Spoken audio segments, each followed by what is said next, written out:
Assalamu alaikum wa rahmatullahi wa barakatuh. As you know, very shortly, this course is coming. Well, I have to do it this way. Guiding Hearts, the Islamic counseling and psychology approaches to mental health. And I couldn't be more happy to talk to you about it. And I couldn't be more honored to actually sit down with you and go through this process of reevaluating your practice wherever you are, wherever you're coming from as a therapist, counselor, psychotherapist, psychologist. And today I wanted to bring something forward for you. So if you if you find it interesting, if you find that the same phenomena is also um, affecting your practice, just like it was affecting mine, please feel free to leave me any comments underneath this post, right? It would be good to see if we somehow, some way are on the same page. And I believe we should be on the same page because the phenomena of human healing and human suffering, it's quite across the board similar. As you know, I work with majority of my clients being Muslims. I almost had no choice. That's how I like to think about it.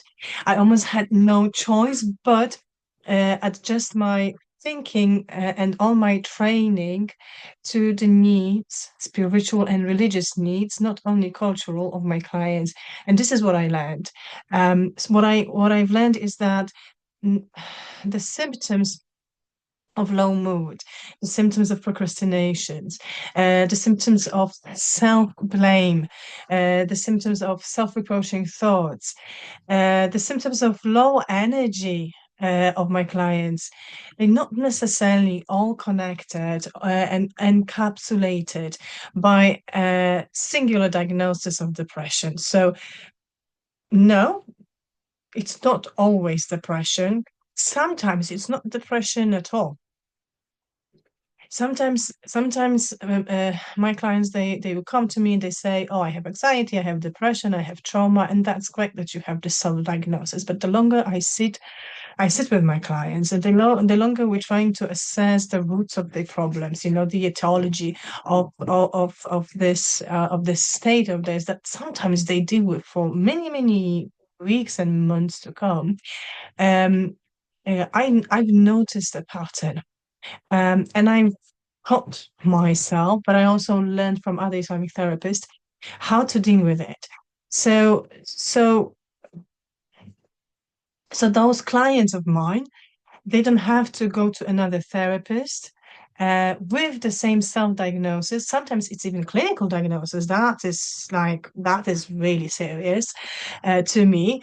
And seek another tools and seek another approach because that's to me is unacceptable, right? That's to me is unacceptable. I believe in ihsan. I believe in giving 110% of my attention and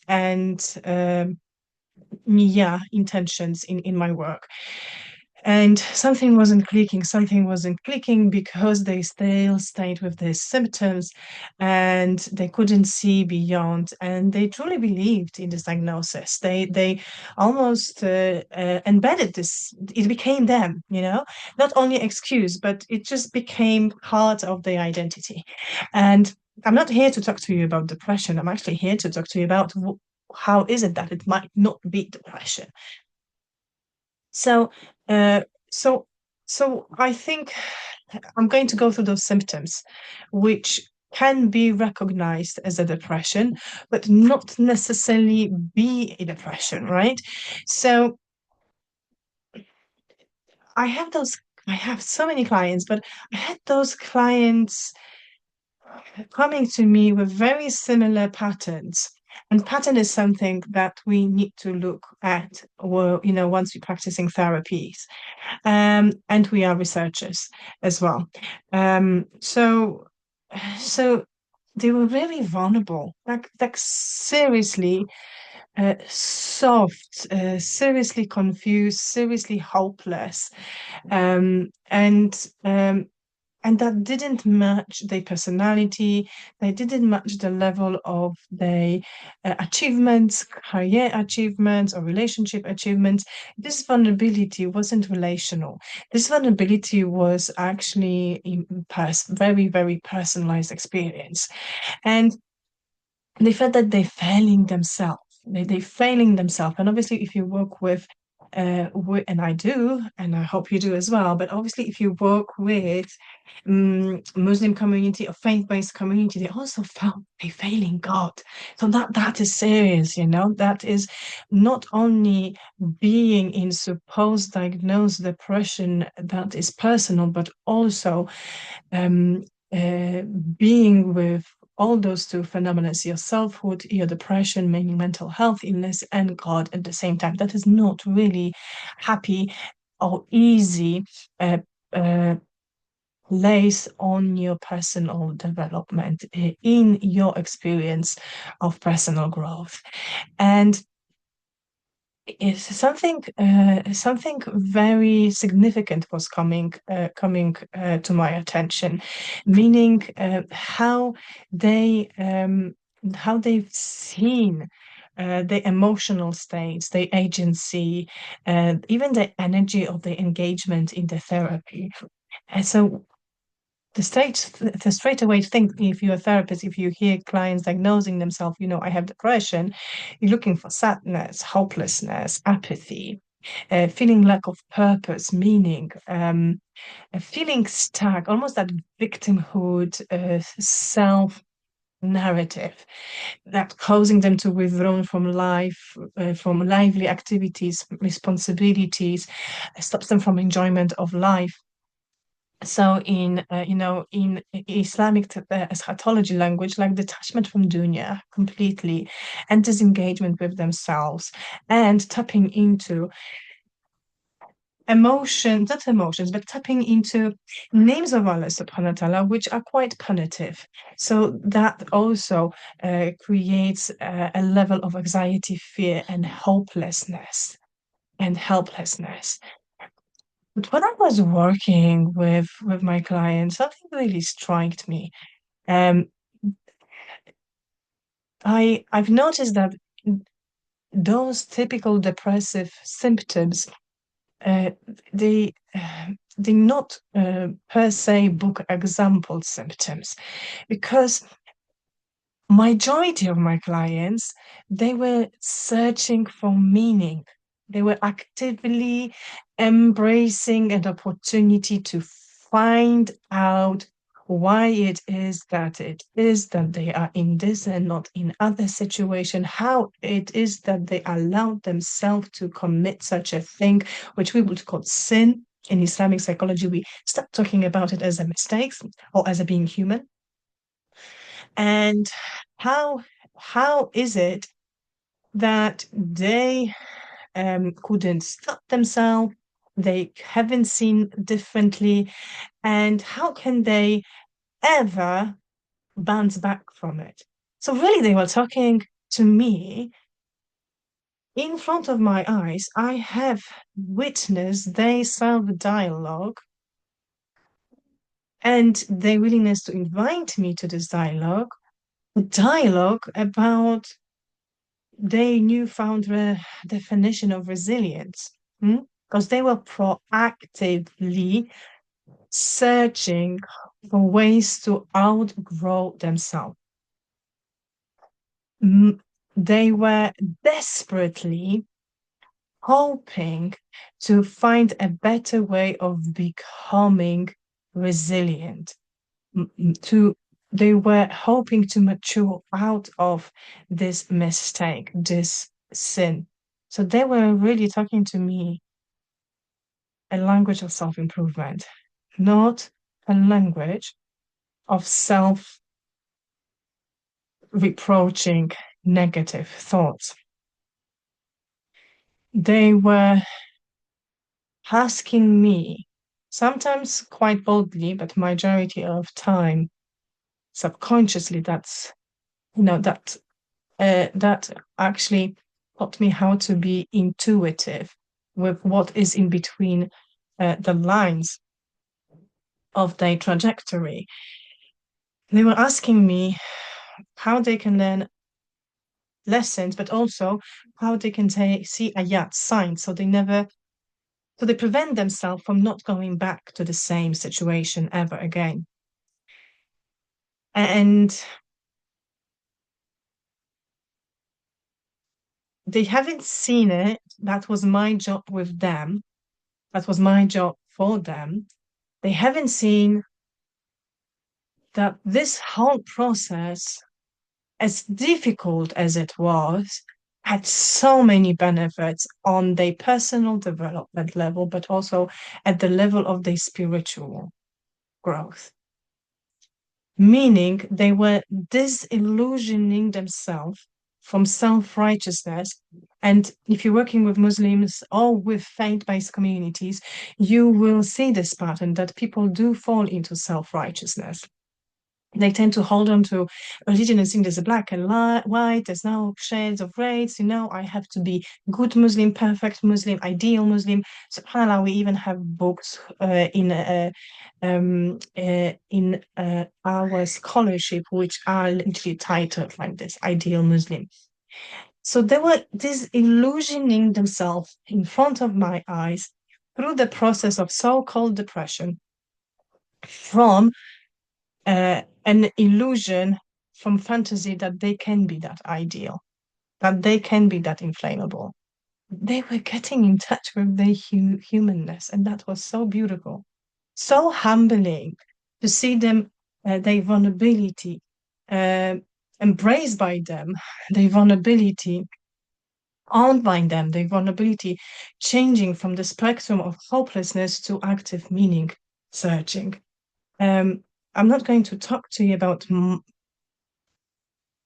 my experiences of witnessing this journey, um, because that's not the point here. The point is here that it finally clicked in front of my eyes. I wasn't witnessing depression. I was witnessing spiritual self-blaming. Hmm? And this spiritual vulnerability is researched in academia already, because obviously we are so blessed with psychology that to the point when we have spiritual and religious psychology branch, and they do see that the spiritual self-blame, which we can also call spiritual self-evaluation, yeah, is is a painful path, very vulnerable path, not self-destructive, but self-releasing from the blame, from the grief, from the losses, from the shame, from the guilt, and inviting them to strengthening their resilience so they can engage in self-guiding and in self-reliance alongside God reliance, but in through authenticity of who they are now, because that experience of sin, of mistake, of whatever, maybe even self-inflicted trauma, actually has actively pushed them away from being righteous, being self-diluted into true, authentic, genuine self-knowledge. So now they see themselves for who they are, for their potential for good and potential for bad. And then I was reflecting even further, and what came to my mind was, a saying, or maybe even hadith in Islamic psychology, that man can be higher than angel and lower than animals. And those moments of spiritual self-blaming, they are the moments of truth. They are home calling moments. They are deciding moments. And yes, spirituality in Islam already knows this, already done great job about this process, and they don't call it depression. And I stopped calling it depression. If I see the difference between depression and spiritual blaming, I just call it Taubah. I just call it Taubah process. What is Taubah? It's exactly that. you going to such a self-reflective stage um, that you're not only realizing that you've done something outside the boundaries of adopted or seemingly adopted moral and ethical boundaries, but now you see that your choices have impact on others, and you're going to remorse in relationship with others, but also on you. This is higher level. So those clients that I'm referring to, they went on the higher level of self-consciousness. And not only that, you also taking all those experiences of self-surprise and then self-guilt and self-blame into your relationship with God, with Allah subhanahu wa ta'ala. And you feel ashamed. And you feel like, oh my God. But the way to come out of it is not through typical depression-based tools, be it CBT or self-compassion. These are important. But the way to come out of those moments, they have to be addressed with Quran and Sunnah if you're working with Muslim community. They really do. So if you want to find out which tools to use and how to recognize those moments where depression is not depression, but it's Taubah, and please join my guiding hearts, which is going to be in December, live delivered, with the ebook, Islamically Inspired Self-Development. But because I was building up your interest, I'm going to give you a few clues. So one way, which almost works every time, is to remind my clients, my beautiful souls who come to me, who struggle with this and don't see a way out, that it's actually supposed to be that way. Otherwise, we should be worried that your heart is hardened. In Quran, we have reminders that there are different types of hearts, and there are hearts which are hard like a stone, and there are hearts through which a river flows. So if your heart is softened to those intricacies of emotions, psychological and spiritual processes within you, and you are vulnerable at the level of caring for this effect on your soul, on your akhirah, and on others, then your heart is soft. So that's a good sign. Although it hurts, although you don't see a way out, it's a really good sign. And the other thing that really strikes a chord with majority of my clients is that this is actually, listen to this, the most beloved stage to Allah subhanahu wa ta'ala. Yes, if we are conscious, if we are vulnerable, if we feel like we're in the trap, if we feel that He cannot forgive us, He actually loves this stage, provided that we actually turn to Him in repentance, not only to humans, not only to ourselves, but first and foremost recognize that He created us in imperfect way. And that is a page turner. That is a page turner. And, holding on to this type of tawbah, feeling remorse, renewing your niyyah, your intentions not to do it again, and trying really hard not to do it again, and do constant istighfar. Sometimes it's enough for our clients. But what's really important is that, this is what He wants. This one, the very Lord who created you, who knew that in your qadr that this is what's going to happen, putting you through this process of self-refinement, of self-contemplation, self-condemnation as well, but also opening to self-relieving yourself from guilt and giving you opportunities for forgiveness. It's actually Him giving you a blessing to tap into His beautiful names, Ar-Rahman, Ar-Rahim, Al-Wadud, Al-Ghafur, and I could continue. I hope this is useful. I hope it's interesting. To me, it's absolutely contagious and fun and fascinating. And I truly hope that you're going to give me a privilege for at least 2 days in December, 2 days of your life. And you're going to sit down with me and contemplate on your work with Muslim clients and see how those processes are different, those spiritual processes of self-development and coming out from mental health are different to mainstream psychology and psychotherapy. Can't wait to see you there. Thank you for your attention. Until next one, Salam alaikum wa rahmatullah.